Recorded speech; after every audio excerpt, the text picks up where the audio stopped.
भरूथनी एकादशी की कहानी।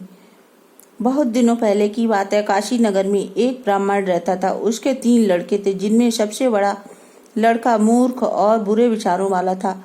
उनका परिवार भिक्षा से चलता था। उनका पिता रोज सुबह भिक्षा को जाता और साय को वापस आता। ऐसे उनके घर का काम चलता रहा। एक दिन उस ब्राह्मण को ज्वर आ गया। उसने अपने 3 लड़कों को भिक्षा मांगने के लिए भेजा। पिता की आज्ञा का मानकर तीनों भिक्षा मांगने के लिए गए। शाम को भिक्षा मांगकर वापस आए। ब्राह्मण ने पूछा, पुत्रों, भिक्षा में क्या लाए हो? पुत्रों ने कहा, हाँ पिताजी। तब ब्राह्मण ने 3 लड़कों को बुलाया और बहुत प्यार किया। इसी प्रकार धीरे धीरे उनकी गृहस्थी चलती रही। एक दिन बाप ने बेटों से कहा, बेटा, घर पर बैठकर वेदों और शास्त्रों को पढ़ना शुरू कर दो। इस बात को सुनकर बड़ा लड़का तो उठकर चला गया और छोटे दोनों लड़कों ने पिता की आज्ञा मान ली और वेद तथा पुराणों को पढ़ना प्रारंभ कर दिया। दोनों लड़के पढ़कर बहुत विद्वान बन गए, परंतु सबसे छोटा लड़का भिक्षा मांगने लगा। भिक्षा मांगते मांगते एक गांव में पहुंचा। जब उसने पहले घर पर आवाज दी तो अंदर से एक युवती भिक्षा लेकर आई।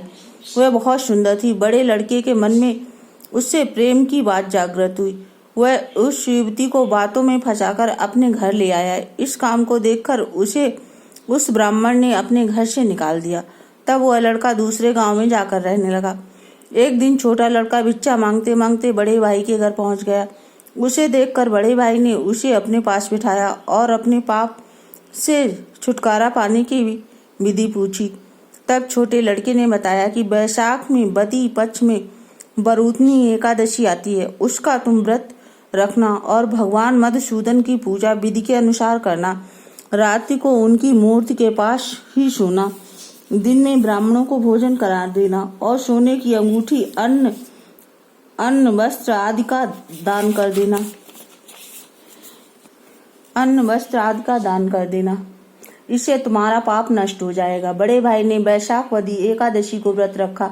मधुसूदन भगवान की विधिवत पूजा की और दिन में ब्राह्मणों को भोजन कराया। उनसे आशीर्वाद लिया। दिन में ही उसने हरि कीर्तन किया और रात्रि को मंदिर में ही सो गया। जब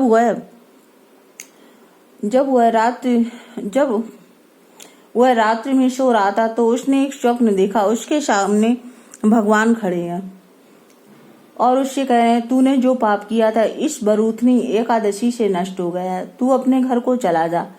मैं तेरे पिता को भी स्वप्न में दर्शन देकर समझा दूंगा।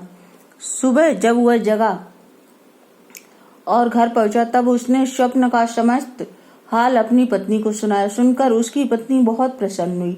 दोनों अपनी काशी नगरी को चल दिए और घर आकर पिता को प्रणाम किया। पिता पुत्र को बड़े प्यार से घर ले गया और सब आनंद से रहने लगे। कुछ दिन में बड़े लड़के के आचार विचार भी बदल गए और विद्वान बन गया। हे एकादशी माता, जैसे तूने उन ब्राह्मणों के लड़कों को पाप से मुक्त किया, वैसे ही आपका जो ये व्रत करे उसको सब पापों से मुक्त करना और उसके सारे दुख दूर करना। उससे जो जाने अनजाने में गलती हो उसे माफ करना।